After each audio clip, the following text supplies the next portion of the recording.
Maintenant, nous allons parler du contrôleur. Le contrôleur, c'est la partie mère de votre du framework, des frameworks MVC en général. Les contrôleurs, en fait, vont servir de lien entre les modèles et les vues. Ils vont permettre les vérifications, les accès aux sessions, les cookies, pouvoir récupérer des variables de type get, de type post, etc. Pour mieux comprendre comment fonctionnent les contrôleurs, nous allons créer directement notre premier contrôleur. Alors pour le créer, c'est très simple. Nous allons nous rendre dans le dossier contrôleur de notre dossier application et vous pouvez déjà constater qu'à l'intérieur nous avons deux fichiers, le fichier index.html qui va en fait permettre à ce que l'on n'accède pas au dossier, donc ça c'est pas important, et nous avons le dossier et le fichier plutôt welcome.php. C'est ce contrôleur en fait qui permet d'afficher la page d'accueil du framework. Alors nous allons créer notre propre contrôleur et pour ce faire nous allons créer un nouveau fichier que nous allons nommer forum.php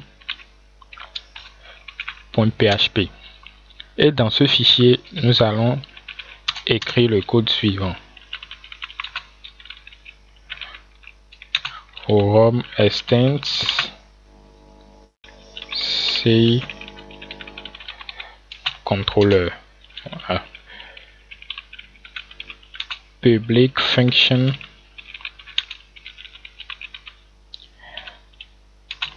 accueil echo bonjour le monde. Voilà, je vous explique rapidement ce que je viens d'écrire. En fait, les contrôleurs c'est des classes. Donc nous avons créé une nouvelle classe forum. La classe doit avoir impérativement le même nom que votre fichier, sinon ça ne marchera pas. Et elle hérite de la classe CI controller. La classe CI controller est la classe qui gère en fait tous les contrôleurs de votre application. Donc il est très important que vous héritez, que vos contrôleurs héritent de cette classe là. Puis nous avons la méthode accueil. Maintenant, comment utiliser cette méthode là? C'est très simple. Vous ouvrez votre navigateur, votre application est ouverte et vous tapez ceci: index.php /forum/accueil. Voilà, et comme vous pouvez le voir, bonjour le monde.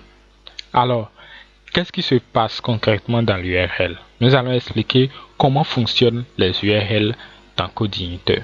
C'est assez simple et ces URL fonctionnent de la même manière quasiment dans tous les frameworks que vous allez voir. Alors l'architecture des URL c'est très simple.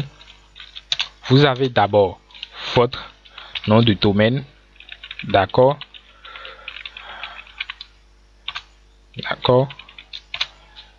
et vous avez index.php. Jusque là, si vous entrez ça, vous tombez sur la page d'accueil de Codeigniter. Pour exemple, nous allons effacer ceci. Voilà, on tombe sur la page d'accueil. Donc là, on n'a encore rien fait de particulier. Maintenant, tout à l'heure, j'ai mis forum. En fait, l'URL est construit comme comment? Non, contrôleur / méthode. Voilà. /r paramètre 1 / paramètre 2, etc. Voilà. Donc j'explique rapidement. Vous avez votre nom de domaine suivi de index.php suivi du nom de votre contrôleur, de la méthode et des paramètres que vous voulez envoyer. Dans notre cas, le nom du contrôleur c'est forum, la méthode c'est accueil.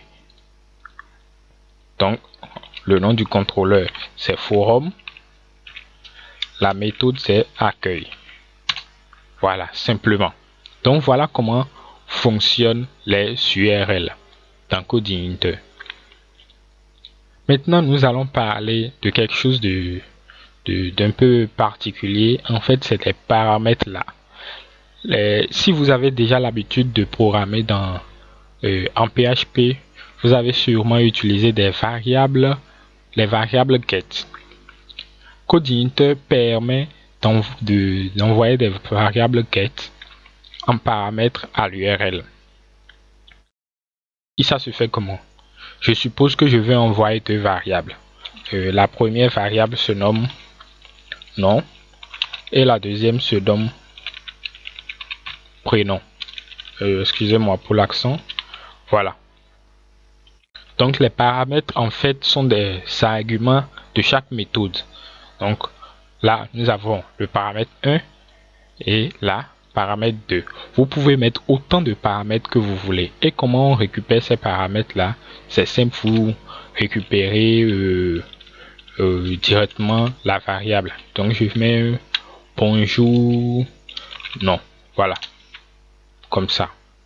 Mais remarquez ce qui se passe.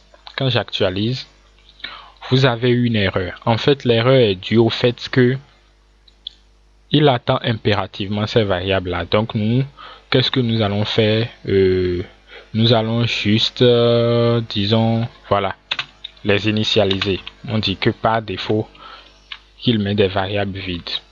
Donc, quand on actualise, on a bonjour, on n'a rien mis. Mais quand on met bonjour Toto, par exemple, on a bonjour Toto. On a parlé d'un deuxième paramètre que nous allons mettre papa. Là, pourquoi papa ne s'affiche pas? Rappelez-vous, on ne l'a pas récupéré. Donc, on va le récupérer rapidement.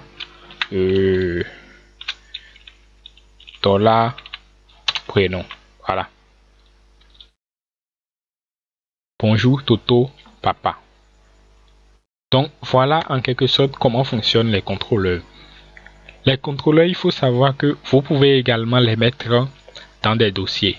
C'est-à-dire que si je décide de créer un nouveau dossier que je nomme forum, je sais que c'est redondant, mais bon, on va faire comme ça. Et que vous décidez de placer votre fichier dedans, nous allons créer un nouveau fichier carrément. Disons accueil. Voilà, accueil.php. Et que nous créons rapidement la classe accueil extend de C contrôleur.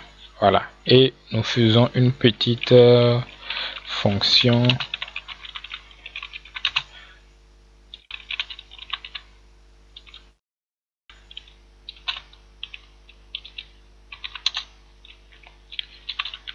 echo. Bon. Voilà. Maintenant, remarquez ce qui suit. Ici, si nous voulons accéder à ça et nous essayons de mettre accueil/index, vous allez constater qu'il ne trouve pas cette page-là. Donc, dans ce cas, si votre fichier du contrôleur est dans un dossier, vous allez renseigner d'abord le dossier.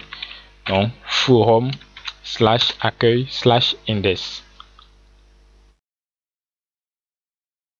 Alors là, il y a un problème juste parce que nous avons déjà créé un fichier qui se nomme forum. Alors si je supprime le fichier rapidement et je réactualise, voilà, chouette alors.